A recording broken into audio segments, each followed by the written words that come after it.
د وړوکي اختر مونځ نیت او پریکټیکل طریقه څخه تاسو ته به دغه کلیپ کې ښایم کتونکو یاد ساتئ نیت په دې طریقه باندې وکړئ 2 رکعاته واجب مونځ کم د وړوکي اختر سره د واړه تکبیرونو یا سره د شپږو تکبیرونو په دې حاضر وخت په دې حاضر امام پسې رضا خاص خدای تعالی لره محمد کعبه شریفې په لوري الله اکبر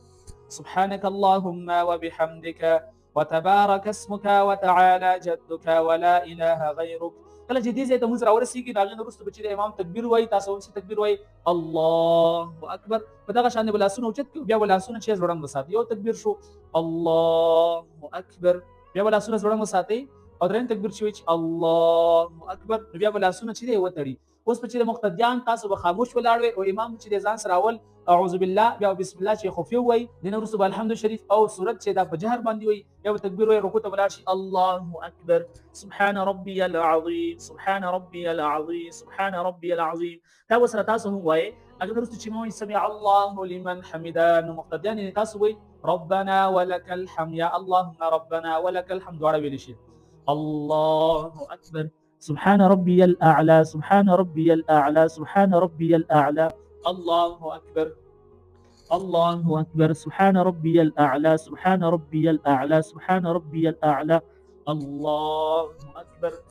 کله چې امام ودرېږي اوس بیا مقتدیان یعنې تاسو به خاموش ولاړ وئ امام ځان سره چې دی بسم الله الرحمن الرحیم خفیه وایي بیا به چې دی الحمد شریف او ورسره چې دی سورت دا به چې په جهر باندې تیز وایي کله چې دا ویل شي دین وروسته بیا چې امام وایي چې الله اکبر په تاسو به هم چې دی لاسونه غوږونو ته یوسئ او تکبیر به ووایئ الله اکبر لاسونه چې بیا ځوړند وساتئ یو سیکنډ وقفه به وکړي هغې نه وروسته دوباره بیا امام وایي چې الله اکبر په تاسو هم لاسونه ورسره غوږونو ته یوسئ او دغه تکبیر به ووایئ هغې نه وروسته بیا لاسونه ځوړند وساتئ درېیم ځل چې بیا امام وایي چې الله اکبر په تاسو هم غوږونو ته لاسونه یوسئ او تکبیر به ووایئ دغه وخت کې خلک چې اکثر لا دلته لاس تړي خو دغه لاس تړل نشته ځکه چې اوس ډایرکټ رکوع ته تګ دی لاسونه به ځوړند ساتلي وي امام چې وایي چې الله اکبر نو ته هم تکبیر وایې او رکوع ته به لاړ شي سبحان ربي العظیم سبحان ربي العظیم سبحان ربي العظیم سمع الله لمن حمده دا به امام وایي تو مقتدي تو اللهم ربنا ولك الحمد الله اكبر سبحان ربي الاعلى سبحان ربي الاعلى سبحان ربي الاعلى